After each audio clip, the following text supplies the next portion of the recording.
नमस्कार, आप देख रहे हैं राष्ट्र प्रथम और मैं हूं आपके साथ में शोभित पाठक। न्यूज रूम लाइव में आप सभी दर्शकों का बहुत बहुत स्वागत है।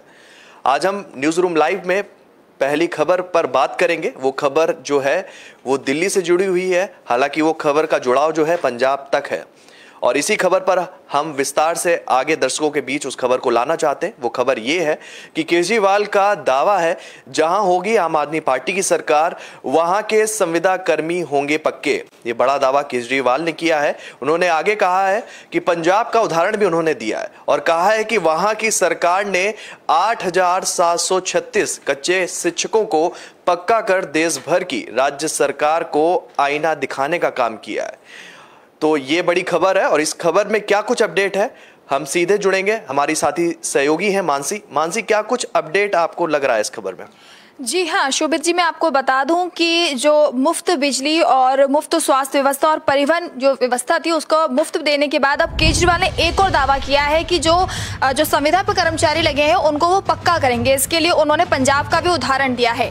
साथ ही उन्होंने ये भी कहा है कि उन्होंने दिल्ली में भी ये नीति लागू करने की कोशिश की थी और इसके लिए विधानसभा में एक बिल भी पेश किया था, लेकिन केंद्र सरकार ने उसे खारिज कर दिया। तो इसी पर अब जो भाजपा के प्रदेश अध्यक्ष आदेश गुप्ता, उन्होंने पलटवार करते हुए कहा कि अगर दिल्ली सरकार इतना ही ज्यादा शिक्षकों के बारे में सोच रही है तो शिक्षकों को अपने वेतन के लिए कोर्ट का दरवाजा क्यों खटखटाना पड़ रहा है, वहां के शिक्षकों का वेतन क्यों काटा जा रहा है। तो जनता देख रही है। तो आप जानते हैं, वो इनका कहना यह है कि आप जानते हैं कि केजरीवाल की करनी और कथनी में कितना ज्यादा फर्क है। बहरहाल अब ये देखना होगा कि केजरीवाल ने जो दावा किया है कि वो जो संविदा के कर्मचारी उन्हें पक्का करेंगे, इस पर जनता का कितना असर पड़ता है जनता पर। बहुत बहुत धन्यवाद आपका मानसी।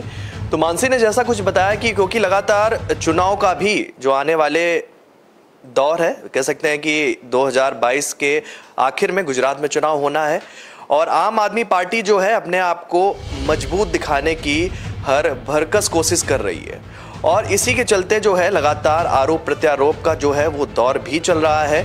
अभी कुछ दिन पहले हम देखेंगे अरविंद केजरीवाल ने गुजरात यात्रा की थी और गुजरात यात्रा के दौरान भी उन्होंने कई लोग लुभावन वादे जनता से किए थे और इसी के ही कह सकते क्रम में पंजाब क्योंकि वो पूर्ण बहुमत की सरकार चला रहे हैं पंजाब में और आम आदमी पार्टी का कद जो है निसंदेह बढ़ता हुआ दिखा पंजाब में। पंजाब चुनाव में जिस तरीके से उम्मीदें दूसरे राजनीतिक दलों से लगाई जा रही थी तो उनकी उम्मीदों में पूरी तरीके से पानी फेरने का काम किया आम आदमी पार्टी ने। आम आदमी पार्टी ने पंजाब में सरकार बनाई और पंजाब को, दिल्ली तो रोल मॉडल था ही उनका, और पंजाब की जो स्थिति है अब उसको वो बदलने के लिए लगातार भरकस प्रयास करते हुए भी दिख रहे हैं। तो हम कह सकते हैं कि अरविंद केजरीवाल कोई भी मौका जो है वो नहीं गंवाना चाहते हैं। वो जनता के बीच लगातार पहुंच रहे हैं, जनताओं से जुड़े हुए जो मुद्दे हैं उनको उठाने की वो कोशिश करते हैं। गुजरात वो पहुंचे, उन्होंने कई वादे किए, उन्होंने कोरोना के मुद्दे को भी जो है उठाया और सरकार को घेरने का काम किया था। उन्होंने 300 फ्री यूनिट बिजली देने की भी बात कही गुजरात चुनाव में भी और उन्होंने बोला कि बेरोजगारी इस देश का सबसे बड़ा मुद्दा है। बेरोजगारी जो है वो लगातार जो भी केंद्र सरकार हो और इस समय गुजरात में भी भाजपा की सरकार है, वो बेरोजगारी पर कोई भी बड़ा काम करती हुई फिलहाल नहीं दिख रही, ऐसा आरोप लगाया है अरविंद केजरीवाल ने। और उनका कहना है कि यदि केजरीवाल सरकार गुजरात में आती है, जिस तरीके से पंजाब की जनता ने जो है केजरीवाल सरकार को चुना और पंजाब में कई बदलाव जो है वो धीरे धीरे होना शुरू हो गए हैं, ऐसा अनुमान है अरविंद केजरीवाल का। उसी तरह वो गुजरात को भी, गुजरात की जनता के बीच भी जो है वो जाने की कोशिश करते हैं और लगातार वो कहना चाहते हैं गुजरात के लोगों से कि अगर आप आम आदमी पार्टी को चुनाव करते हैं या उनको जिताते हैं तो निश्चित ही तौर पर गुजरात में काफ़ी कुछ बदलते हुए दिखेंगे। मतलब वहाँ का जो परिदृश्य है उसमें भी कई तरह का बदलाव देखने को मिलेगा। इसी मुद्दे पर हम जुड़ेंगे सीधे, हमारे नेशनल एडिटर हैं मयूर जानी जी। सर, आपसे जानना चाहेंगे कि अरविंद केजरीवाल ने ये बड़ा बयान दिया है, उन्होंने कहा है कि संविदा कर्मचारी जहां जहां होंगे और जहां जहां आम आदमी पार्टी की सरकार बनेगी या जहां जहां चल रही उन सभी को पक्का किया जाएगा, यानी कि उनको जो है संविदा कर्मियों से हटा के उनका टैग उनको सरकारी नौकरी के दायरे में डाल दिया जाएगा। क्या कुछ कहेंगे इस बारे? ये एक बहुत सिग्निफिकेंट बात है शोभित भाई। देखिए, उन्होंने कहा है कि जहां उनकी सरकार है, ठीक है, इसका मतलब क्या निकलता है कि अगर कहीं उनकी सरकार बनेगी किसी और राज्य में तो वहां भी ये होगा और ये बहुत बड़ा मसला है। शुरुआत हम करें अगर गुजरात से, क्योंकि ये मॉडल जो फॉर्मूला है वो गुजरात से ही लागू हुआ था, जहां फिक्स तनख्वाह वाली बात होती थी और फिर आउटसोर्सिंग वाली बात होती थी। तो आज की स्थिति में अगर बात करें तो गुजरात में ही सिर्फ अगर हम लोग समझना चाहें तो मैं ये कहूँगा कि आधे से ज़्यादा अगर आज की तारीख में जो काम हो रहा है सरकारी काम संविदा वाला खास करके, तो या तो वो आउटसोर्सिंग पे है, कॉन्ट्रैक्ट पे है, या वो फिक्स तनख्वाह पे चल रहे हैं। तो इससे क्या होता है कि पक्की नौकरी आपको नहीं मिलती है और इसमें बहुत सारा करप्शन भी होता है, क्योंकि जिस एजेंसी को आपने आउटसोर्सिंग पे रखा है, आप समझ लीजिए कि एक बेस डिसाइड किया गया है कि भाई ये काम करने वाले की तनख्वाह जो है इसके लिए हम इस एजेंसी को इतना रुपया देंगे, एक्स अमाउंट दे देंगे आपको। वो एक्स अमाउंट क्या उस कर्मचारी तक पहुंचती है? जवाब है नहीं पहुंचती है। अगर 15,000 किसी की तनख्वाह डिसाइड की गई है तो वो 15 नहीं मिलते, उसको 10 मिलते हैं, 5 वो एजेंसी अपने हिसाब से एक्स्ट्रा रख लेती है। तो करप्शन बहुत हो रहा है और युवाओं को रोजगार, पक्का रोजगार नहीं मिल रहा है। तो ये बहुत बड़ा एक स्टेप होगा अगर इसको लागू करते हैं केजरीवाल, तो एक बहुत बड़ा स्टेप होगा उस स्थिति की ओर ले जाने के लिए कि जहाँ पे एक कोई पार्टी होगी जो ये कहती है कि हम जो ये सिस्टम, फिर ये गुजरात मॉडल तो फिर पूरे देश में लगा ना, फिर तो हर जगह ये हो रहा है कि आउटसोर्सिंग पे काम हो रहा है, कॉन्ट्रैक्ट पर काम दिया जा रहा है और पक्की नौकरी नहीं मिल रही है सरकारी। और संविधान से अगर शुरू करते हो तो इसको फैलाव भी तो कर सकते हैं, और वो ऐसा क्षेत्र है जहाँ पे ज़्यादा लोग हैं कम पैसे की तनख्वाह में। तो मुझे लगता है कि ये बहुत बड़ा स्टेप होगा। अगर ये कर देते हैं तो इसका असर ये होगा कि दूसरे राज्यों में जहाँ जाके वो चुनाव लड़ेंगे वो लोग, इसका असर सीधा जो है युवाओं पर पड़ता है। उनको लगता है, क्योंकि हम जानते हैं अब बेरोजगारी का आलम तो हम जानते हैं, उस पर तो हम कितनी चर्चा करेंगे, सब जानते हैं कि रोजगार को लेकर कितनी मुश्किलें हैं आज के लिए युवाओं को। आप पढ़ते क्या हैं, आपको नौकरी क्या मिलती है, ये भी एक बहुत बड़ा सवाल है। अब मैंने ग्रेजुएशन किया हुआ है आर्ट्स के साथ, लिटरेचर के साथ, फिर मैं कुछ और करता रहा, फिर मैं जर्नलिज्म में आ गया। ठीक है, आप भी पता नहीं आप क्या पढ़े हैं, लेकिन हर एक की ऑलमोस्ट यही कहानी है, जो पढ़ता है उसको उस क्षेत्र में रोजगार नहीं मिलता है, और मिलता भी है तो इस तरह की फिर कठिनाइयाँ वो फेस करता है कि तनख्वाह उसको जितनी मिलनी चाहिए नहीं मिलती। परमानेंट जॉब अगर उसको चाहिए, खास करके सरकारी महकमा में कोई भी हो, फिर वो नहीं मिलती है। तो केजरीवाल की ये घोषणा ऐसे देश के सभी युवाओं को अपनी ओर आकर्षित करेगी जो पक्का रोजगार चाहते हैं और सरकार में रोजगार चाहते हैं, क्योंकि बहुत सारी जगह आज भी खाली पड़ी हुई है और रिक्त पद हैं बहुत सारे, लाखों की संख्या में है पूरे देश में। अगर सभी राज्यों की बात की जाए, इवन सिर्फ केंद्र सरकार की बात की जाए, तो वहाँ भी हजारों की संख्या में पद खाली पड़े हुए हैं और आउटसोर्सिंग से काम हो रहा है। ठीक है, ये चलन देखने को मिल रहा है कि जो रिटायर्ड हो चुके हैं उन्हीं को फिर लाएंगे, कॉन्ट्रैक्ट में लाएंगे, उन्हीं से काम करवाएंगे। तो जो युवा पीढ़ी है उनको कब मौका मिलेगा? तो ये बड़ा महत्वपूर्ण घोषणा मानता हूँ मैं इसको। और अगर ये लागू कर देते हैं तो सब जो है उनकी ओर आशा भरी निगाह से देखेंगे, नजर से देखेंगे, और इसका फायदा उनको राजनीतिक रूप से चुनाव में मैं समझता हूँ बिल्कुल मिलने वाला है। जिस तरीके से दिल्ली की शुरुआत जो आम आदमी पार्टी की हुई वो दिल्ली से हुई, और फिर इसके बाद उसका ग्राफ अगला उनका जो कह सकते हैं कि उनका केंद्र था वो पंजाब बना, और पंजाब में उन्होंने कई घोषणाएं की, लोगों से जुड़ी हुई घोषणाएं थी, और धीरे देख सकते हैं पिछले कई दिनों से एक एक करके वो अमल में लाने की कोशिश कर रहे हैं, या कह सकते हैं उनका खाका बन के तैयार हो चुका है। अरविंद केजरीवाल कहीं ना कहीं ये दिखाना चाहते हैं कि हमने जो जनता से वादे किए थे, और पंजाब की जनता से खासकर जो वादे किए थे, देखिए हम पूरे कर रहे हैं। और अब वही वादे जो हैं वो गुजरात की जनता से उन्होंने किए, क्योंकि गुजरात चुनाव भी आने वाला है। तो इस तरह की जो इन्होंने बड़ी घोषणा की, आपको लगता है कि गुजरात चुनाव में इसका असर देखने को मिलेगा? इसका पूरा असर देखने को मिलेगा। अभी तो ये उन्होंने सिर्फ जहां उनकी सरकार है वहां इसको लागू करने की बात की है। जब वो गुजरात जाएंगे तो अपने भाषण में प्रमुख करेंगे, वो उसको एलोबरेट करके, विस्तृत करके समझाएंगे लोगों को कि अगर मैं वहां कर रहा हूं और आपने मुझे यहाँ सरकार बनाने का मौका दिया तो मैं आपके लिए कर दूंगा। और इससे एक चीज और दूसरी भी हो जाएगी कि जहां अभी जिसकी सरकार है भारतीय जनता पार्टी, तो भारतीय जनता पार्टी पर जैसे 550 करोड़ रुपए का एक अलग से पैकेज पुलिस कर्मियों के लिए जो घोषित करने का दबाव पड़ा था, अब फिर से एक दबाव ऐसा भी पड़ सकता है कि इनके बारे में भी कुछ उनको सोचना पड़ेगा। मैं एक इंटरेस्टिंग बात बताता हूँ। मैं कल एक इंटरव्यू देख रहा था, एक बहुत वरिष्ठ महिला पत्रकार हैं, मैं नाम नहीं ले रहा हूँ, लेकिन बहुत वरिष्ठ महिला पत्रकार है, वो किसी से बात कर रही थी, उसका मैं एक इंटरव्यू देख रहा था। उन्होंने एक वाकया बताया, कुछ 2013 की बात है। तब ये आम आदमी पार्टी की सरकार दिल्ली में पहली बार बनी थी और कुछ 28-29 विधायक थे उनके, है ना। तो और कांग्रेस के साथ मिलकर वो बनाई थी, जो 49 दिन तक चली, फिर खत्म हो गई। तो कह रही है कि किसी एक नेता के वहां रात्रि भोजन था और वहां बहुत बड़े बड़े लोग, बड़े नेता थे, मतलब हर पार्टी से लोग थे। वो कह रही थी कि सुषमा स्वराज भी वहां पे थी, गुलाम नबी आजाद भी थे वहां पे, शरद पवार भी थे और बड़े बड़े सब नेता अलग अलग पार्टियों से, वामपंथी भी थे वहां पे। सबका एक वो था। और वैसे मतलब जो नेता संसद में झगड़ा करते हैं, रात को मिलकर खाते पीते हैं ना, उसी तरह का माहौल था पूरा।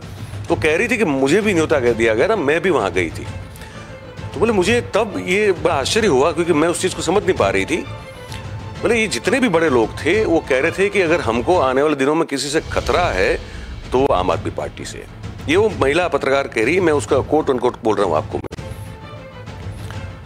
तो क्यों? तो बोले यार इसकी विचारधारा ही डेवलपमेंट है, इसकी और कोई विचारधारा नहीं है। ये ना लेफ्ट है ना राइट है, ना उसको हिंदुत्व मेन उसका फोर्स है, लीडिंग फोर्स, ना सेकुलरिज्म उसका लीडिंग फोर्स है। ये कहता है कि हम तो विकास करेंगे, हम तो इंफ्रास्ट्रक्चर अच्छा बनाएंगे, हम स्कूल अच्छी बनाएंगे, हम स्वास्थ्य सुविधा अच्छी बनाएंगे, हम जीवन धोरण जो है आपका, जो एक जीवन जीने की शैली है आपकी, उसमें हम पॉजिटिव बदलाव करेंगे। बोले ये पॉलिटिक्स अगर चल गई तो हम सबकी दुकानें बंद हो जाएंगी। ये उस महिला पत्रकार का वो वाकया कब का बयान कर रही है? 2013 का, जब ये पहली बार बनी थी और फिर गिर गई थी सरकार। तो मुझे लगता है कि केजरीवाल की आप बहुत सारे मुद्दों पे टीका टिप्पणी कर सकते हैं, उसमें कोई दोहराई नहीं है। हर एक व्यक्ति का एक वो पक्ष भी होता है जहां आपको लगता है कि बहुत सारी चीज़ें ऐसी है जो नहीं होनी चाहिए, लेकिन कुछ चीज़ें ऐसी है जहां पे आप उनको नकार नहीं सकते। तो मुझे लगता है कि ये जो उन्होंने जो दाव फेंका है, इससे फायदा तो लोगों का होगा ना भाई। उसको राजनीति में जो भी फायदा हो जाने। अगर ये हो जाता है तो दिल्ली में और पंजाब में जो संविदा कर्मी है उनको अगर जॉब पक्की हो जाती है तो फायदा तो उनका हुआ कि नहीं हुआ। तो अगर लोगों का फायदा करके आप अपना फायदा करना चाहते हो तो करो, क्या प्रॉब्लम है? इसकी शुरुआत भी कर दी। अभी शिक्षक दिवस के अवसर पर 8,736 जो शिक्षक है उनको पक्का भी किया है। मतलब उन्होंने ये आईना पेश कर दिया है कि देखो हमने 8,000 लोगों को पक्का कर दिया है और अभी हम लिस्ट बना रहे हैं, आने वाले समय में बहुत कुछ बदलाव देखने को मिलेगा। चलिए तो अच्छी बात है ना। तो ये उन्होंने शुरुआत कर दी है और फिर कहा है कि देखिए हमने कर दिया है और अब आगे और करेंगे। तो इससे अच्छा तो क्या हो सकता है? लोगों का फायदा हो। लोगों अब अच्छा पहले मिलती थी ना पक्की नौकरी, ये तो नहीं है कि नहीं मिलती थी। ये था कि आपको फिर उस पर करप्शन का एक पार्ट आता था, लेकिन नौकरी पक्की होती थी सरकार में। और जो सवर्ण है उसमें तो ये प्रॉब्लम था ना कि अगर आपका बेटा अगर सरकारी नौकरी में नहीं है तो उसकी शादी नहीं होती थी। अब तो थोड़ा मामला बदल गया क्योंकि मिलना ही बंद हो गई है, लेकिन ये प्रॉब्लम तो रहती थी ना। तो सरकारी नौकरी ही एकमात्र लक्ष्य हुआ करता था कि किसी भी महकमे में किसी भी जगह पे पर नौकरी सरकारी मिल जाए, ताकि जीवन भर जो है एक सुरक्षा का वो भाव महसूस करें कि भाई हमको रोजगार हमारा जो है वो स्थायी है और वो कहीं जाने वाला नहीं है। तो वो तो था पहले, फिर एक दौर चला है जो जिसमें से बंद हो गया। तो उसी कुछ पुराने दौर को वापस करने की अगर कोशिश कर रहे हैं केजरीवाल, मुझे लगता है अब आगे आने वाले दिनों में उनका ये भी हो जाएगा कि हम अगर आए सत्ता में तो पुरानी पेंशन स्कीम शुरू कर देंगे। अब ये होगा आगे। तो मुझे लगता है कि वो एक डेवलपमेंटल पॉलिटिक्स की ओर जा रहे हैं और हिंदू मुसलमान या ये सब चीज़ों में नहीं पड़ रहे हैं वो, और सीधा लोगों की जो ज़रूरत है उसको वो टच कर रहे हैं। तो वो अगर लोगों का भला करते हुए उनकी अपनी राजनीति चमकती है तो चमकती रहे, किसी को प्रॉब्लम नहीं होनी चाहिए उसमें। अरविंद केजरीवाल का बयान आया। उधर इस समय दिल्ली की जो इकाई है, प्रदेश इकाई है भाजपा की, उसमें प्रदेश अध्यक्ष आदेश गुप्ता जी, उनका भी बयान आ गया शाम को। उन्होंने कह दिया कि अरविंद केजरीवाल साहब तो बड़ी बड़ी बातें कर रहे हैं जनता से। जनता को चाहिए कि वो दिल्ली का हाल देखे। दिल्ली में कह रहे हैं कि पक्का करना तो छोड़ो, वेतन तक नहीं मिल पा रहा शिक्षकों का। ये उन्होंने बड़ा आरोप लगाया है और कहीं ना कहीं जनता को ये आईना दिखाने की कोशिश की है कि करनी और कथनी में बहुत अंतर है, तो जनता इस चीज को पहचाने। आपको लगता है कि जब उन्होंने ये आरोप लगाया तो इसका कुछ जो है प्रतिफल देखने को मिलेगा समाज में? अब देखिए, ये आरोप लगाना चाहिए तो उनको फिर ऐसे प्रमाण पेश करने चाहिए कि वेतन नहीं मिल रहा है। मुझे लगता है कि अब इन्होंने कहा कि हमने पक्का कर दिया इनको, अब हम कह रहे हैं और औरों को पक्का करेंगे। अब ये कह रहे हैं कि वेतन बढ़ा नहीं ऐसे कह रहे ना, बढ़ा नहीं, पर मिल तो रहा है ना। वेतन मिल भी नहीं रहा, कह रहा सबको सही, मैं कह रहा वेतन नहीं मिल रहा। हाँ, और ये पक्का करने की ठीक है, तो नहीं मिल रहा है तो आप प्रमाण के साथ किसी को पेश कीजिए, जैसे आप करते हैं ना, हर जगह करते हैं। जब आप वैसे बहुत सारे इंसिडेंट्स आप देखते हैं कि जहाँ पे आप कहते हैं कि ये देखो ये गलत है, ये पक्ष या ये सरकार जो दावा कर रही है वो ठीक नहीं है, फिर आप प्रमाण पेश कर देते हैं। आपने वो स्टिंग वीडियो डाल दिया ना, आपका नीति में जो बदलाव हुआ तो उसमें भ्रष्टाचार हुआ है, वो साबित करने के लिए आपने स्टिंग डाल दिया। तो यहाँ भी आप लाओ शिक्षकों को जिनको तनख्वाह नहीं मिलती है, तो अगर वो सच है तो उनको लाना चाहिए, प्रमाण पेश करने चाहिए, पेश करते हैं तो बात सच है, तो अरविंद केजरीवाल को भी उस पर एक्शन लेने का दबाव हो जाएगा। देखिए, राजनीति में ये छिपा छिपा का खेल चलता रहता है, लेकिन आपको किसी को पकड़ना है सही अर्थ में, तो फिर आपको प्रमाण पेश करने चाहिए। वो कहना चाहते हैं तो उनको प्रमाण के साथ आना चाहिए, तब उनकी बात भी जो है वो उसका असर होगा, दबाव होगा। और केजरीवाल अगर ये तनख्वाह टाइम पे नहीं दे रहे हैं तो उनको भी टाइम पे देना पड़ेगा, तो उसमें भी भला लोगों का ही है। अगर ये हो रहा है, मैं ये कह रहा हूँ कि लोगों का भला करने के लिए आप एक दूसरे के आप गला काट ले, कोई फर्क नहीं पड़ता है, लेकिन होना चाहिए जनता का भला। उसके लिए आप जो करना है, आप इस पक्ष में हो उस पक्ष में हो, उससे फर्क नहीं पड़ता। पब्लिक आपको चुन के भेजती है, इसलिए भेजती है कि आप उनके लिए अच्छा काम करो, तो किसी भी रूप में करो, कैसे भी करो, वो आपको देखना है, लेकिन भला जो है वो पब्लिक का होना चाहिए। भला किसका होगा? जनता का होगा। जो वादे किए जा रहे हैं यह सीधा भला होता हुआ फिलहाल इन वादे जो किए जा रहे हैं वो चुनावी और लुभावने वादे ही कोरे साबित हो गए। बढ़ते हम दूसरी खबर की तरफ, और दूसरी खबर है उत्तर प्रदेश से। उत्तर प्रदेश की राजधानी लखनऊ है और लखनऊ से ही बड़ी खबर आ रही है। वो खबर ये है कि परिवारवाद के आरोपों पर पहली बार जो खुलकर बोले हैं अखिलेश यादव। अखिलेश यादव ने बीजेपी पर भी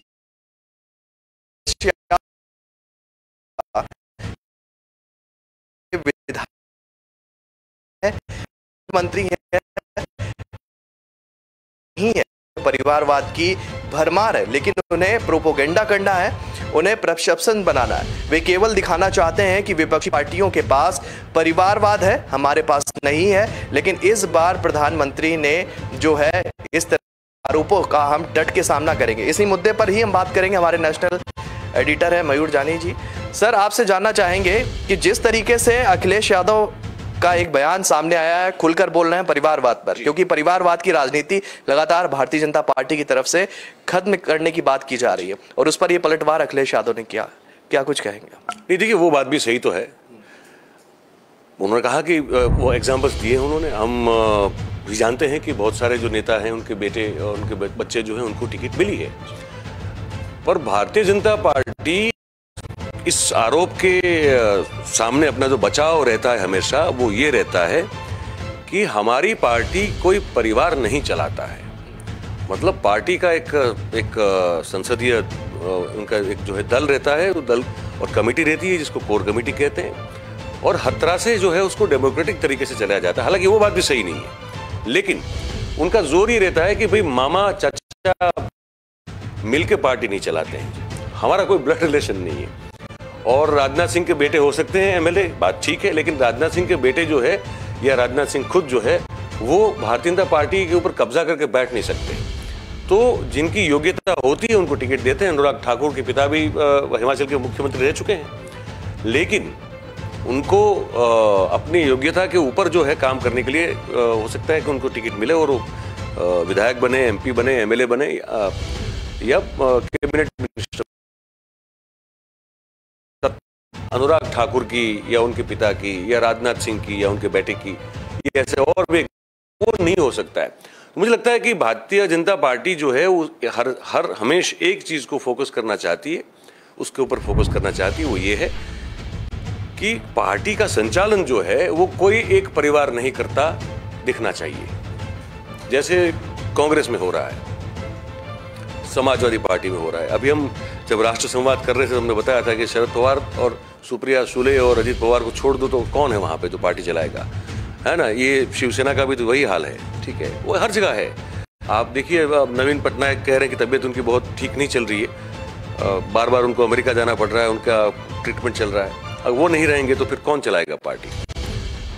तो वहां जो एक शून्यावकाश खड़ा हो जाता है ना, वहां क्या हो जाता है कि फिर आप इंसान नहीं, उस पार्टी के लिए आप खुदा बन जाते हो। और खुदा ऐसे नहीं हो कि आप इमोर्टल हो, आप भी कभी तो चले जाओगे ना, फिर उस पार्टी का क्या होगा? वो जो स्पेस है वो फिलअप नहीं हो पाती है, और क्योंकि आप पर ही सब निर्भर होता है एक व्यक्ति के तौर पर, तो एक कैडर वाली जो लीडरशिप है वो खड़ी नहीं होती, और इसीलिए फिर वो पार्टी जो है वो सिर्फ अपने लाभ और अपने फायदे के लिए काम करती है, क्योंकि वो एक परिवार की पार्टी हो जाती है, और फायदा और लाभ किसको होता है? वो परिवार को होता है। इस दलील से मैं सहमत हूँ, लेकिन सहमत नहीं हूँ कि भारतीय जनता पार्टी में भी यह इंटरनल डेमोक्रेसी वो संभव नहीं है। वहाँ नरेंद्र भाई की ही चलती है और अमित भाई की ही चलती है। जेपी नड्डा साहब भी जो है वो हामी भरने के लिए है, उनका वो इतना से नहीं है, तो बाकी सब जो है वो फिर हाँ बोलने के लिए बैठे वहाँ पे। तो इसीलिए आप देखते हैं ना, गडकरी आपको रूठे रूठे से नजर आते हैं, रूखे रूखे से नजर आते हैं, कभी बोल देते हैं कि हमको अब लगता है कि इस तरह की राजनीति तो हम इसमें हम रहे ही नहीं, हमको करने का मन नहीं हो रहा है, ये सब होता है।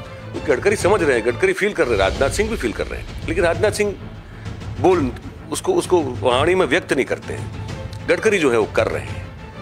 और भी बहुत सारे नेता जो थे छोड़ के चले गए, अरुण शौरी आप देख लीजिए, जो रहे, हमने कल भी बात की थी कि स्वामी है पार्टी में लेकिन वो बोल रहे हैं। तो इंटरनल डेमोक्रेसी नहीं है, पर हाँ एक बात तय है कि भारतीय जनता पार्टी में एक परिवार इस पार्टी को नहीं चलाता है, तो यही फर्क है। तो जब अखिलेश यादव ये कहते हैं तो उनको मुझे लगता है कि ये जो उनका जो तर्क है या उनकी जो दलील है वो शायद उतनी मजबूत नहीं लगती है, क्योंकि एक परिवार के नाते वो इस पार्टी को चला रहे हैं। ठीक है, आजम खान कभी बन सकते थे क्या पार्टी के प्रेसिडेंट? तो ये कह रहे हैं। तो भारतीय जनता पार्टी में ये हो सकता है, जेपी नड्डा हो सकते हैं प्रेसिडेंट, कल जाके कोई और हो सकता है, तो वहां पार्टी प्रेसिडेंट कोई और हो सकता है। कांग्रेस में प्रोसेस चल रही है इतने समय से, अभी तक कोई जो है गांधी परिवार पिछले 10 साल 20 साल पकड़ लीजिए, कौन बना पार्टी प्रेसिडेंट? कोई है क्या?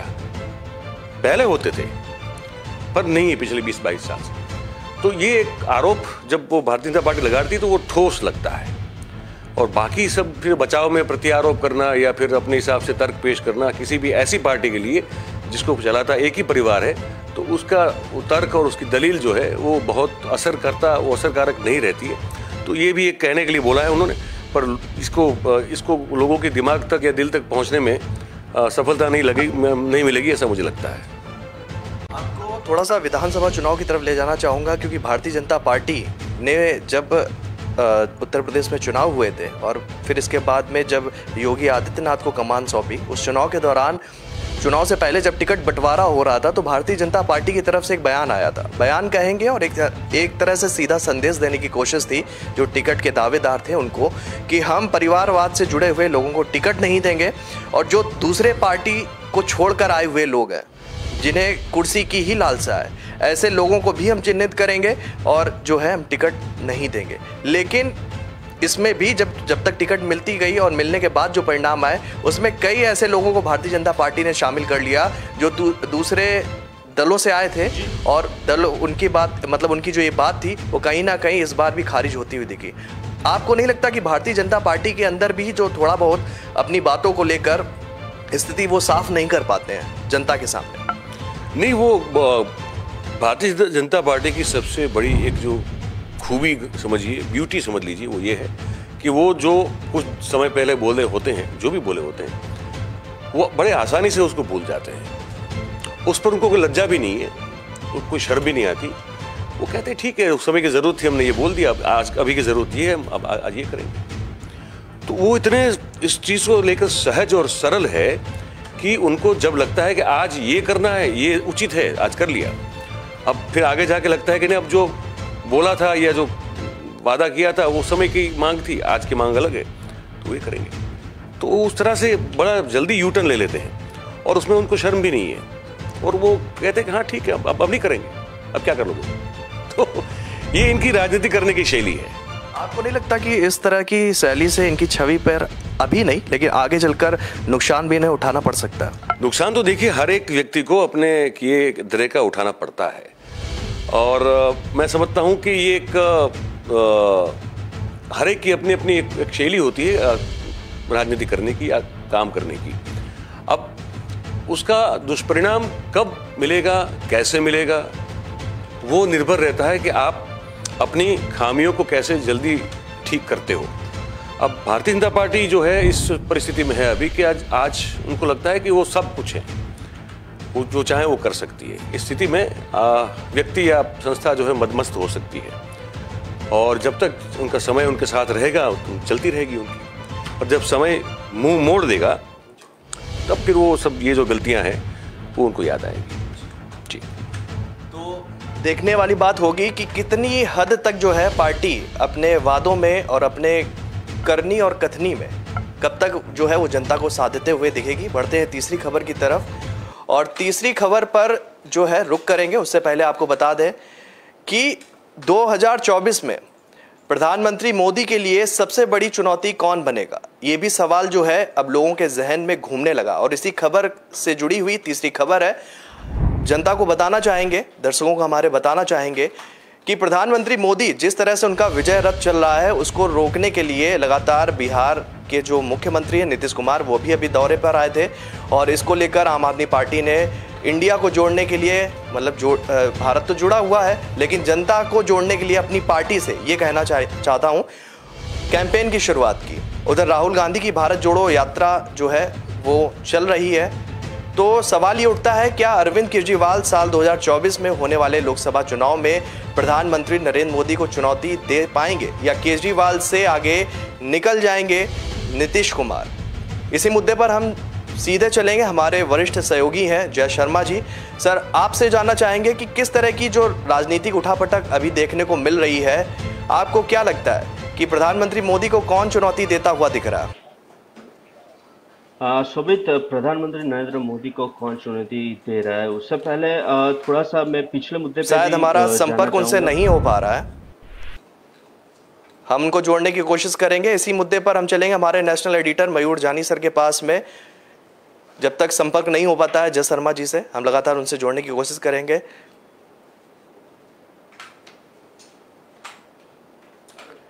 जय शर्मा जी हमारे साथ जुड़ चुके हैं।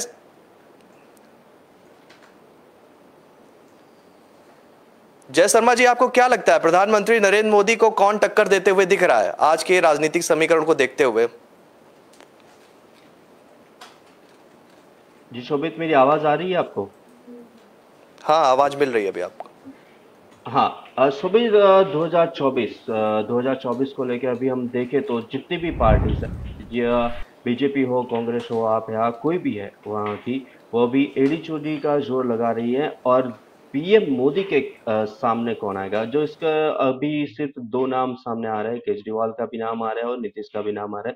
पर देखना जाए तो अभी जिस तरीके से गुजरात की बात कर रहे हैं, तो गुजरात में आप जो है वो बहुत ही आक्रामक मोड में दिखाई दे रही है। अभी अरविंद केजरीवाल साल 2024 में होने वाले लोकसभा चुनाव में प्रधानमंत्री नरेंद्र मोदी को चुनौती दे पाएंगे, ऐसी भी हवा चल रही है, या केजरीवाल से आगे नीतीश भी निकल जाएंगे, ऐसी भी हवा रुख की ओर मोड़ रही है।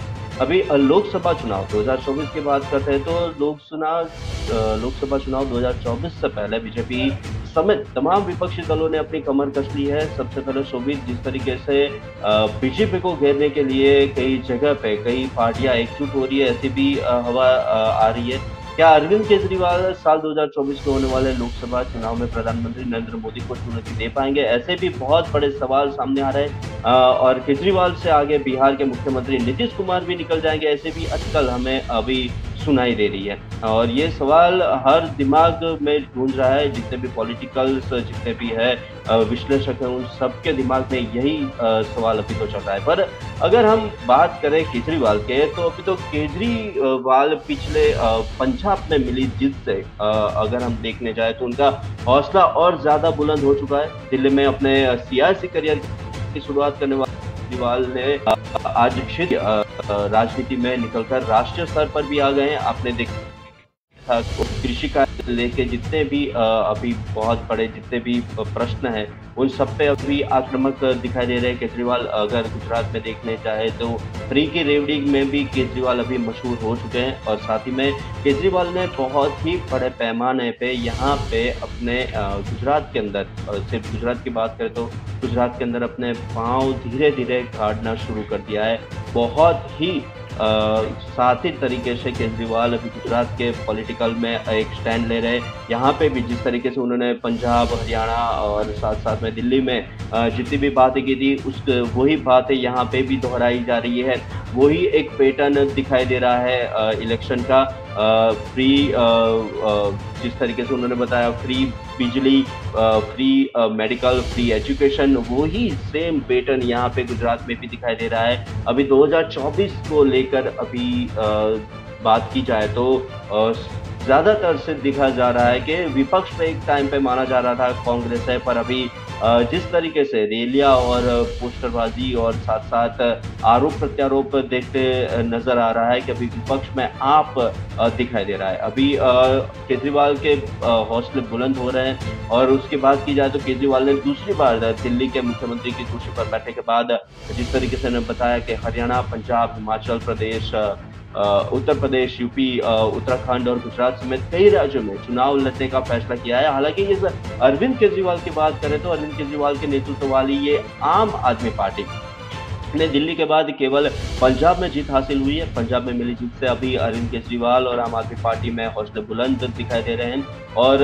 आप संयोजक अरविंद केजरीवाल ने स्वयं इस साल के अंत में हिमाचल और गुजरात में होने वाले विधानसभा चुनावों की कमान भी संभाल रखी है। इसी दौरान आप बात करते हैं तो केजरीवाल पिछले कुछ ही समय में, यानी अगर हम देखने जाए या 3 से 4 महीने के अंदर ही 2 से 3 बार वो गुजरात भी आ चुके हैं। और साथ ही में उनकी वीडियो कॉन्फ्रेंसिंग के माध्यम से भी आम आदमी पार्टी के जितने भी प्रवक्ता है और साथ ही में जितने भी यहाँ पे गुजरात के लोग हैं उनसे वो कंटिन्यूसली बात कर रहे हैं और लगातार वो गुजरात का दौरा भी कर रहे हैं। लगातार गुजरात और हिमाचल का भी दौरा चालू है उनका। और इन दोनों की राज्यों में बीजेपी की सरकार है और अरविंद केजरीवाल ने अपनी रणनीति में बदलाव करते हुए बीजेपी का गठ बनाया जाने वाला है गुजरात पे खास तौर से ध्यान रखा गया है और गुजरात में ही अपनी आप की नींव मजबूत करनी शुरू कर दी है। और केजरीवाल लगातार गुजरात में रैलियां निकाल रहे हैं, गुजरात के लिए कई ऐलान भी कर लिए जो मैंने आपको पिछले बताया कि। और केजरीवाल ने दिल्ली और पंजाब के साथ गुजरात में जो ऐलान किया है और जो गारंटी का ऐलान किया है उसकी बात करें तो केजरीवाल ने 2 लाख रुपए तक की कृषि ऋण माफी का ऐलान किया है। साथ ही में किसानों को दिन में बिजली जो नहीं मिल रही है और कई जगह पे मिल रही है, पर किसानों को पूरे दिन बिजली मिलेगी, आपूर्ति बिजली मिलेगी, उसका भी वादा किया है। 300 यूनिट तक की फ्री बिजली का भी जो है जो उन्होंने दिल्ली, हरियाणा और पंजाब में भी जो बात की थी वही सेम पैटर्न यहाँ पे भी। और साथ साथ में 10 लाख सरकारी नौकरी समेत कई बड़े ऐलान किए हैं केजरीवाल ने गुजरात के बाद। और वहीं पे 12 और 13 सितंबर को एक बार फिर से 2 दिवसीय गुजरात दौरे पर भी रहेंगे। बता दें कि उनकी पार्टी ने 182 सदस्य गुजरात विधानसभा चुनाव के लिए पहले ही 29 उम्मीदवारों की 3 लिस्ट भी जारी कर दी है। और इसी के सामने अगर हम नीतीश की भी बात करते हैं तो नीतीश भी अभी कम जोर में नहीं दिखाई दे रहे कि पिछले महीने में बिहार में बीजेपी से नाता जोड़कर लालू प्रसाद यादव की आरजेडी ने नाता तोड़कर नीतीश कुमार फिर बिहार के मुख्यमंत्री बने। बिहार के बाद अब नीतीश कुमार देश की सत्ता से बीजेपी को बेदखल करना चाहती है। इसके लिए उन्होंने अपनी तैयारियां भी शुरू कर दी है और हाल ही में नीतीश ने दिल्ली का दौरा भी किया था और पूरे विपक्ष को एकजुट करने की कवायद भी शुरू की थी। नीतीश की बात करना चाहते हैं तो नीतीश का कहना है कि अब हम थर्ड फ्रंट नहीं बल्कि मुख्य फ्रंट बनेंगे। हालांकि पीएम पद की रेस में विपक्ष की ओर से आगे चल रहे नीतीश ने प्रधानमंत्री नहीं बनने की भी इच्छा जाहिर की है, लेकिन जेडीयू और इसकी सहयोगी पार्टी पीएम पद के लिए नीतीश को ही आगे करने में जुट गई है। 2024 में अरविंद केजरीवाल ही बनेंगे पीएम, ऐसा दिल्ली विधानसभा के एक दिन के विशेष सत्र में भी गहमागहमी देखते मिली थी। मुख्यमंत्री अरविंद केजरीवाल से लेकर उनकी सरकार के मंत्रियों तक ने केंद्र की सत्ताधारी भारतीय जनता पार्टी पर जमकर हमला किया था और दिल्ली सरकार ने कैबिनेट मंत्री गोपाल राय भी जो बीजेपी पर जमकर बरसते हैं, उन्होंने गोपाल राय ने भी यही कहा था कि बीजेपी हमारे सारे मंत्रियों और विधायकों को भले ही गिरफ्तार कर ले, अरविंद केजरीवाल को भी गिरफ्तार करवा ले, पर 2024 में प्रधानमंत्री अरविंद केजरीवाल ही बनेंगे। यानी आप देख सकते हैं शोभित के अरविंद केजरीवाल, नीतीश और साथ में नरेंद्र मोदी, तो देखा जाए तो चुनाव आने तक बहुत ही गर्मागर्मी देखने मिलेगी और विधानसभा, गुजरात की विधानसभा का जो इलेक्शन है वो भी बड़े तौर पे इसका बड़ा रुख करेगा। जी शोभित, अगर हम बात करें आम आदमी पार्टी के मुखिया अरविंद केजरीवाल की कि जिस तरीके से वो लोगों से जुड़े हुए मुद्दे को आगे उठाते हुए आगे बढ़ रहे हैं और नीतीश कुमार की बात करें वो विपक्ष को साधने की कोशिश कर रहे हैं, तो आपको लगता है कि नीतीश कुमार जो है कामयाब होते हुए दिखेंगे चुनाव आते आते तक? जी शोभित, चुनाव आते आते तो अभी हमने जो बातें की है वो ही 2 सेकंड में, चुनाव आते आते उसका प्लस भी हो सकता है, उसका माइनस भी हो सकता है। पर जिस तरीके से नीतीश कुमार अभी एक जुड़ाव महसूस कर रहे हैं लोगों से जुड़ने का, क्योंकि आपने देखा है कि उनकी सरकार कितने साल तक चलती है, कितने दिनों तक चलती है, वो आप भी जानते हैं, हम भी जानते हैं। पर नीतीश कुमार की बात की जाए तो नीतीश कुमार अभी कुछ एक पूरा एक संगठन इकट्ठा कर रहे हैं और वही सामने अगर केजरीवाल की बात की जाए तो केजरीवाल जो मुद्दे है उसको पकड़ रहे हैं। यानी एक बार जो गठबंधन की सरकार बनाने की बात करें तो नीतीश उसमें काम कर रहे हैं, और जो अभी करंट अफेयर्स, जितने भी करंट मुद्दे हैं उसके ऊपर अरविंद केजरीवाल काम कर रहे हैं। पर दोनों एक तरीके से देखा जाए तो दोनों कुछ ना कुछ कहीं ना कहीं प्लस माइनस होते हुए देखे जाएंगे। बहुत धन्यवाद आपका जिगर जय शर्मा जी हमसे जुड़ने के लिए। बढ़ते हैं चौथी खबर की तरफ। बढ़ती महंगाई पर केंद्र सरकार क्यों नहीं लगा पा रही है विराम? जनता से महंगाई कम करने के वादे को लेकर भाजपा आई थी सत्ता में। ये बड़ा सवाल है भाजपा के लिए भी, क्योंकि लगातार जिस तरीके से कांग्रेस के शासनकाल में महंगाई चरम पर पहुंच रही थी और आम जनता त्रस्त थी, तो उसको महंगाई को कम करने का मुद्दा उठाया था भारतीय जनता पार्टी ने, और कहीं ना कहीं इस मुद्दे को लेकर उन्हें सफलता भी मिली और जो है अब सत्ता में भारतीय जनता पार्टी है। लेकिन सवाल ये उठता है कि जिन वादों को लेकर भारतीय जनता पार्टी जो है वो सत्ता में आई थी, अब वो वादे पूरे होते हुए नहीं दिख रहे। आम जनता जो है अभी भी महंगाई से करा रही है, और इसी मुद्दे पर हम सीधे जुड़ेंगे। हमारे वरिष्ठ सहयोगी हैं जिगर पांड्या जी। क्या कुछ कहेंगे जिगर जी इस बारे में? ये महंगाई जो शोभित है वो एक गीत जो है हम सबको याद है, सालों पहले आया था कि महंगाई डायन खा जाएगी, ऐसा कुछ जो गीत था वो आज मैं, आप और हर नागरिक गुनगुना रहे हैं। बात वो है कि एक सूत्र चला था 2014 में, बहुत हुई महंगाई की मार, अब की बार अभी जो फिलहाल सरकार है उनकी सरकार, लेकिन उसके बाद जो महंगाई जो है वो दिन प्रतिदिन बढ़ जा रही है। और जिस नारे से वो सत्ता में आए थे, लेकिन ये महंगाई जो है वो उनका पीछा नहीं छोड़ रही है। एक जमाना था कि हमारे प्रधानमंत्री जी है वो और अन्य विपक्ष तब में थे, तब हल्ला बोल करते थे। अभी केंद्रीय मंत्री जो स्मृति जी है वो सिर पे सिलेंडर लेके मुंबई की सड़कों पे घूमी थी, वो सब कुछ हमको याद है। वही चीज आज कांग्रेस कर रही है या विपक्ष कर रही है, लेकिन ये महंगाई जो है वो कम नहीं हो रही है। इसका जो एक पिछले 2-2.5 साल का हम एक दौरा करें कि क्या हो रहा है और कैसे ये महंगाई धीरे धीरे बढ़ चुकी है, तो हमको समझ में आएगा कि क्या हो रहा है।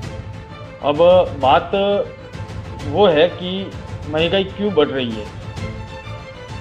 सबसे पहले हम जानेंगे कि महंगाई जो बढ़ रही है उसमें एक तो मुख्य जो एक बिंदु है उसको हम कभी भूल नहीं पाएंगे, और वो है कोरोना काल और लंबे वक्त तक चला हमारे देश में लॉकडाउन। बहुत लंबा लॉकडाउन चला था, उसका भी एक बहुत बड़ा असर हुआ था। हर चीज वस्तु उस टाइम पे भी महंगी थी। क्यों महंगी थी?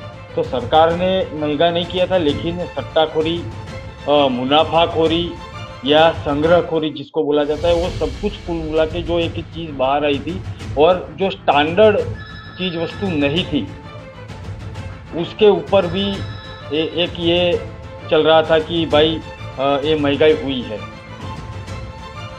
दूसरी बात है कि जब लॉकडाउन खत्म हुआ उसके बाद धीरे धीरे आर्थिक जो एक हमारी जो गाड़ी चल रही थी वो धीरे धीरे उसके पहिए पटरी पे आने लगे थे।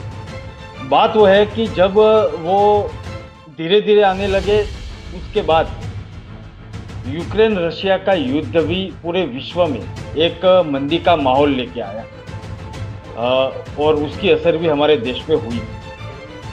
धीरे धीरे जब कोरोना काल से निकलकर हमारे उद्योग है, हमारे व्यापार है, जो कर्मचारी थे प्राइवेट के, गवर्नमेंट कर्मचारी को तो शायद सैलरी पूरी की पूरी आ रही थी, लेकिन प्राइवेट कर्मचारी, प्राइवेट कंपनी के कर्मचारी थे, उन सभी को हमने पूछा था। हम भी जानते हैं कि उस टाइम पे किसी की 30% सैलरी कट हुई थी, किसी की 40% कट हुई थी। वो धीरे धीरे एक स्टैंड बना हुआ था कि भाई अब थोड़ा अच्छा हुआ है।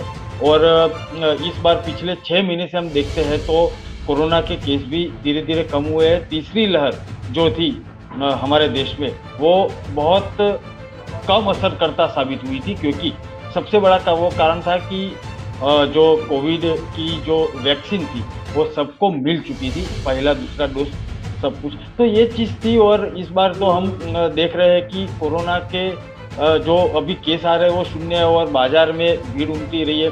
त्यौहार भी लोग मना रहे हैं, लोक सांस्कृतिक जो मेले थे वो भी लगे हैं देश के अलग अलग जगह पे। तो एक आर्थिक दौर हमारे पड़ोसियों में जो चल रहा है, पाकिस्तान की बात करें या श्रीलंका की आर्थिक स्थिति हमने देखी हुई है, तो बड़े बड़े अच्छे जो देश थे उनकी भी कमर टूट चुकी थी। तब हम अभी फिलहाल खड़े रह चुके हैं, लेकिन फिर भी ये जो महंगाई है वो सरकार के नाक में दम कर रखा हुआ है। क्यों रखा हुआ है? क्योंकि सरकार की नीतियाँ जो विशेषज्ञ जो बोल रहे हैं कि कुछ तो कदम उठाने पड़ेंगे, क्योंकि सबसे ज़्यादा असर मध्यम वर्ग और निम्न मध्यम वर्ग, जो गरीबी रेखा के नीचे की जो जनसंख्या है उनको ये भुगतना पड़ता है। और सबसे ज़्यादा नुकसान भी, आर्थिक नुकसान उनके जेब में जो हुआ है वो इन जो गरीबी रेखा के नीचे रहते हैं वो, या मध्यम वर्ग जो आप है, मैं हूँ, हमारे जैसे करोड़ों लोग हैं। तो वो परिवार अभी तो फिलहाल जो है वो क्या हो रहा है कि पेट्रोल डीजल की कीमतें जैसे बढ़ गई थी और 100 के पार हुई थी, तब देखो महंगाई कितनी ज़्यादा थी। धीरे धीरे राज्यों ने कुछ तो उसका जो दर था वो कम किया था, लेकिन इतना अच्छा उसका जो फायदा जो मिल रहा चाहिए डायरेक्ट नागरिकों को, जनता को, वो नहीं मिल पाया था। फिलहाल अभी अच्छी खबर मिल रही है कि वैश्विक तौर पर क्रूड ऑयल के कीमतें जो है वो नीचे आ रही है। अब नीचे आ रही है तो भारत सरकार कब यहाँ पे उसका असर दिखाएगी, वो एक सबसे बड़ा सवाल है। क्योंकि जब तक पेट्रोलियम की कीमतें कम नहीं होती है तब तक महंगाई कम नहीं होती है। बात वो है शोभित की दूसरी एक पहलू है जो विशेषज्ञ हम तो नहीं है, हम तो सिर्फ अर्थशास्त्री जो बात बता रहे हैं उसकी आप दर्शकों को बता पाएंगे। हम अर्थशास्त्री तो है नहीं कि कीमतें कब कम होगी या क्यों, क्या करने से कीमतें कम हो जाएगी। लेकिन जो विशेषज्ञ है देश के, वो बता रहे हैं कि सरकार को अगर कीमतें कम करनी है, महंगाई कम करनी है, तो एक बात पर ध्यान देना पड़ेगा, वो उसमें जो अप्रत्यक्ष कर है, सभी चीज वस्तु में अप्रत्यक्ष कर, सभी हम समझ सकते हैं कि सरकार डायरेक्ट कर वसूलती है, जो है जीएसटी है, या हम जो इनकम टैक्स पे कर रहे हैं या कोई भी चीज़ ले रहे हैं उसके ऊपर एक जो टैक्स है वो हमको पता रहता है कि ये % टैक्स है, 15% टैक्स है या 18% टैक्स है। लेकिन अप्रत्यक्ष कर भी बहुत सारी चीज़ों पे लगा हुआ है। वो अप्रत्यक्ष कर, अर्थशास्त्री जो जानकार है वो बोल रहे हैं कि अप्रत्यक्ष कर में थोड़ी कटौती की जाए तो महंगाई अपने आप थोड़ा ग्राफ उसका नीचे आएगा। लेकिन ये सरकार कब करेगी, कब फैसला लेगी? आरबीआई भी इसके ऊपर चिंता कर रही है। देखो, रेपो रेट बढ़ रहा है। अब रेपो रेट बढ़ने से क्या होगा? जो होम लोन है या अलग अलग जो लोन है वो उसकी कीमत, मतलब जो ईएमआई है वो बढ़ जाते हैं, तो उसमें महंगाई कहाँ कम होगी? सामान्य जनता है उसके जेब में तो कुछ फायदा नहीं है, ऊपर से जेब पर वो जो एक कैंची चली हुई है।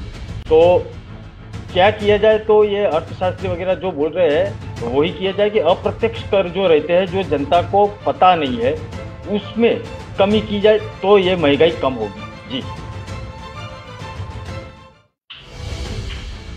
आपका बहुत बहुत धन्यवाद जिगर जी। इस पर पे ही हम रुक जान लेते हैं हमारे नेशनल एडिटर मयूर जानी जी का। सर, क्या कुछ कहेंगे? भारतीय जनता पार्टी जिस तरीके से वादों को लेकर आई थी जनता के बीच में और लगातार उन्होंने उम्मीद जताई थी कि अगर हमारी सरकार सत्ता में आती है तो महंगाई का ग्राफ निश्चित ही कम होगा, लेकिन ऐसा कहीं कुछ होता हुआ दिख नहीं रहा है इन सालों में।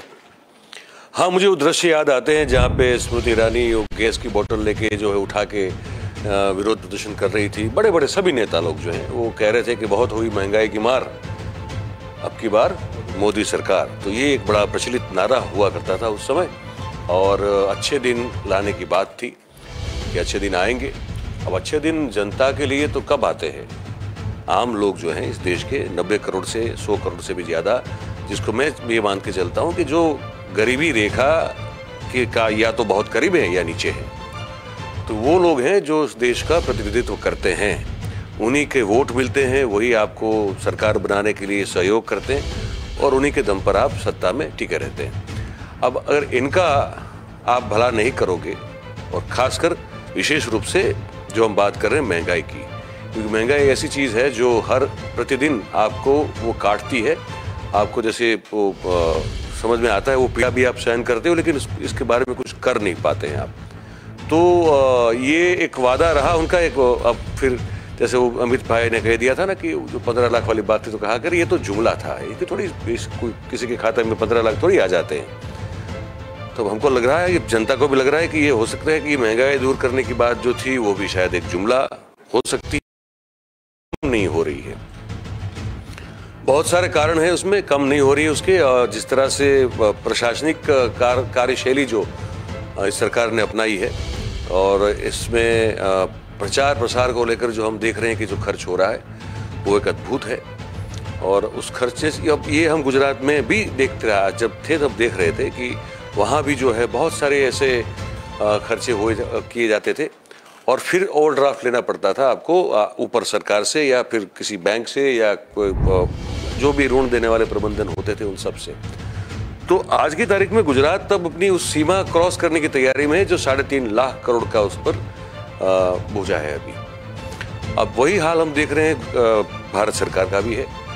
जो अर्थनीति के विशेषज्ञ उनसे जो पूरी वाले हैं, और उनको ये आशंका है कि जो स्थिति श्रीलंका की हुई है वो स्थिति हमारी न हो जाए, क्योंकि आर्थिक जो मुद्दे होते हैं उसमें ऐसा होता है कि आपकी जो फिस्कल डेफिसिट है वो जीडीपी के मुकाबले उसका एक गणित है। उस गणित का अगर वो समीकरण बिगड़ गया तो फिर वो कंट्रोल में नहीं रहती है। हमने ये भी देखा था कि 2019 का जो चुनाव एक रिपोर्ट जारी की गई थी अपनी सरकार की संस्था के द्वारा, जिसमें कहा गया था कि बेरोजगारी अपने 45 साल के चरम पर उस समय थी।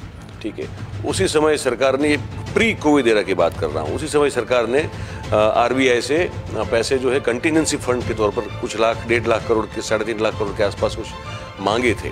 और हम जानते हैं कि उस समय के जो चेयरमैन हुआ करते थे आरबीआई के, जो गवर्नर हुआ करते थे, वो दो ऐसे आए जो बड़े रिनोन पर्सनालिटी थे अर्थतंत्र की अगर शाखा की बात करें, क्षेत्र की बात करें, वो दोनों छोड़ के चले गए। और आज आरबीआई कौन देख रहा है? जो जिसका अर्थनीति से कोई नाता है ही नहीं, कोई दास साहब जो देख रहे हैं। ठीक है, तो अब ये एक सवाल बनता है, और अगर कोई आरोप लगाता है या सवाल पूछता है तो मुझे लगता है कि वो काफ़ी वाजिब है। और इसका जवाब, अब प्रॉब्लम इनकी क्या हो रही है, देखिए वो जो सर्वाइविंग टेक्निक है वो बीजेपी की बहुत अद्भुत है। यूपीए सरकार में जब महंगाई की मार थी तो भ्रष्टाचार के कारण थी। नेता लोग जो थे, सरकार के जो मंत्रीगण थे, या पूरा भ्रष्ट तंत्र था, और उसके चलते लोगों तक चीजें जो है ठीक से पहुंचती नहीं, दाम बहुत बढ़े हुए थे, ये सब कारण बताया गया। अब उनके एरा में अगर महंगाई है तो आप समझ रहे हैं, अब वो है क्योंकि आप पैसा इसमें से हम टैक्स काटेंगे, इतना लेंगे, हम इंफ्रास्ट्रक्चर बनाएंगे। भाई इंफ्रास्ट्रक्चर तब भी बन रहा था, ये देश कोई रातों रात तो नहीं बना है ना, ये आप आए और 8 साल में बन गया देश, ये तो नहीं है। ये तो एक प्रक्रिया होती है, हर वो चलती, लगातार चलती रहती है। उस प्रक्रिया में आप जुड़े हैं आके। अभी 8 साल में आपने ऐसा कुछ नहीं किया है, ना कोई नया शहर बनाया है आपने, ना वो जो आते वक्त जो स्मार्ट सिटी की बात थी, अब पूछिए कि कहाँ स्मार्ट सिटी है, कहाँ गया प्रोजेक्ट। बहुत ऐसी आपने पहले ही बार सत्ता में आते हुए जो आपने वायदे दिए थे, आपने कहा था 2.5 से 3 साल में गंगा का शुद्धिकरण हो जाएगा। नहीं, वो उमा भारती को बनाया था ना, उसका मंत्री, इस प्रकल्प का मंत्री बनाया था। उमा भारती ने इंटरव्यूज में कहा था कि अगर मैं नहीं कर पाऊंगी तो मैं छोड़ दूंगी।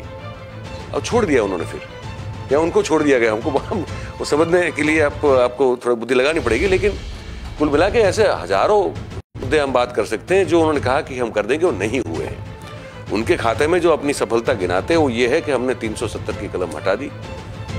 राम मंदिर आप उन्होंने नहीं बनवाया, तो अब वो एक ठीक है, वो एक समझते हैं कि सुप्रीम ने फैसला दिया और राम मंदिर जो है वो बन रहा है। अब ये उनकी बात है, वो कह रहे हैं कि हमने सुरक्षा और उसको जो है हमने बहुत कड़ा कर दिया है। अब हमारे यहाँ हमले फिर भी होते हैं, आतंकी हमले फिर भी हो रहे हैं ना। तो अब उसके अलावा और कौन सी सिद्धि जो है वो कहना चाहेंगे? ये हो सकता है कि ये कहें कि बनारस में हमने बाबा विश्वनाथ का जो संकुल है उसको बड़ा अद्भुत कर दिया। अच्छी बात है, धर्म और आस्था से जुड़ी बात है। आपकी और मेरी जेब में इस 8 साल के शासन के दौरान क्या हमारी जेब समृद्ध हुई? हम आप जैसे जितने भी 100 करोड़ के ऊपर के लोग हैं, क्या उनकी जेब समृद्ध हुई? नहीं हुई है। तो वहां फिर जो भी आरोप लगता है, तो मुझे लगता है कि अब वो कह देंगे नहीं हो तो हम दाम बढ़ाएंगे क्योंकि उससे जो पैसा आता है उससे हम विकास करते हैं। भैया ऐसा विकास मत करो जिसको देखने के लिए जनता रहे ही नहीं, है ना। एक आदमी कल अहमदाबाद में 100 मीटर के टावर के 100 मीटर या 100 फुट ऐसा कुछ है मेरे ख्याल से, उतने वहां से टावर से छलांग लगाई उसने। क्यों लगाई उसने छलांग? भाई लोग नहीं जी पा रहे हैं, सम्मान के साथ जीना मुश्किल हो रहा है, दुर्भर हो रहा है। आप ऋण लेते हैं तो फिर वो आपको बैंक से अगर नहीं मिलता किसी और से लेते हैं, वहां फिर वो ब्याज से लेकर जो वसूली की जाती है, आदमी का सम्मान से जीना मुश्किल हो जाता है। अब जो आदमी सम्मान के साथ जीना चाहता है या तो किसी को मार देगा, वो मर जाएगा, ठीक है। तो आत्महत्याएं कितनी बढ़ रही है, किसानों की आत्महत्या से लेके आम आदमी की आत्महत्याओं तक की बात करें। हम एक रिपोर्ट देख रहे थे कि जो रोज का रोज दिहाड़ी वाला जो है काम करने वाले लोग, उनकी एनसीआरबी का रिपोर्ट है, ये हमारा नहीं, एनसीआरबी का रिपोर्ट है कि उस रिपोर्ट में ये कहा गया है कि रोज का रोज कमाकर खाने वाले जो लोग हैं, उनमें पिछले 3 साल में आत्महत्या करने का दर सबसे ज्यादा बढ़ गया। वो वही आदमी है ना जो मेहनत करके पैसा कमाता है, वो भीख तो नहीं मांगता है, वो कुछ ना कुछ करता है, वो हाथ लारी चलाता है, वो कंस्ट्रक्शन साइट में जाके जो है मजदूरी करता है, रोज जाता है, रोज कमाता है, रोज आके खाता है। अगर वो लोग की उन लोगों में उस जो बड़ा अनऑर्गेनाइज सेक्टर है, जो उसका ऑर्गेनाइज उसको बनाया, वो ई श्रम पोर्टल करके बनाया सरकार ने, पर वहाँ पे कुछ चंद लाख लोग रजिस्टर हुए हैं, बाकी करोड़ों की संख्या में है ये लोग। तो अगर उनमें भी आत्महत्या का प्रमाण इस कदर बढ़ता जा रहा है, तो आरोप, मुझे लगता है कि आरोप में दम है और सरकार को थोड़ा जो है वो शाहमृग वृत्ति से, शत्रुमुख जिसको कहते हैं हिंदी में, उस वृत्ति से बाहर निकलना चाहिए, देखना चाहिए कि आसपास सही में क्या हो रहा है। और विदेशों में वाहवाही से अब हमारे लोग जाके वहीं उसी सभा में बैठते हैं, हम ही वो करवाते हैं, वो फिर पूरी दुनिया को दिखाते हैं। ये सब चीज़ों में से बाहर निकल के सही, वरना फिर होगा क्या। अब ये भाई साहब ने कहा, जैसे मैंने अगले मुद्दे पर जब बात करा था, पिछले मुद्दे पर मैं, तो मैंने कहा ना कि वो पत्रकार ने बताया कि 13 से ही लोग डर रहे हैं इससे। किससे? आम आदमी पार्टी से। और वो आदमी अगर जो है नौकरी पक्की दे रहा है, आपको उस पर सोचना चाहिए होगा। ये सब चीज़ें जो लोगों को सीधा असर करती है उनके जीवन पर, ऐसी चीज़ें अगर आप सोचेंगे और उस पर काम करेंगे तभी होगा। फिर आप सुभाष बाबू का मूर्ति लगा दे, बहुत अच्छी बात है, पर इस पर इतना तामझाम अगर हो जाए और सेंट्रल विस्टा को अगर आप विकास करें, अच्छी बात है, जरूरत थी। मैं वो जो किया गया है निर्माण, उसकी मैं नहीं करता हूँ, लेकिन आदमी जो आम आदमी है उसके लिए भी सोचना जरूरी है, ये बस कह रहा हूं मैं। बहुत बहुत धन्यवाद आपका। महंगाई एक ऐसा मुद्दा है जिस पर जितनी भी बात की जाए वो बहुत कम है, क्योंकि आज जिस तरीके का सामाजिक परिवेश है उसमें कहीं ना कहीं कोई भी सरकार हो, चाहे वो सत्तासीन सरकार हो, चाहे वो विपक्ष में बैठी सरकार हो, महंगाई पर फिलहाल कोई भी बात नहीं करना चाहता है। तो आज हमने बात की दिन की 4 बड़ी खबरों के बारे में, जिस पर आज हमारी नजर लगातार बनी रहेगी। फिलहाल न्यूज रूम लाइव में आज के लिए इतना ही। कल हम फिर हाजिर होंगे 12 से 1 बजे के बीच में दिन की 4 बड़ी खबरों के साथ। दर्शकों को बताना चाहेंगे कि अगर वो देश और दुनिया से जुड़ी खबरों को विस्तार से जानना चाहते हैं तो वो हमारी वेबसाइट www.kalamkartavya.com पर जाकर खबरों को देख सकते हैं। फिलहाल हमें दीजिए इजाजत, तब तक के लिए नमस्कार।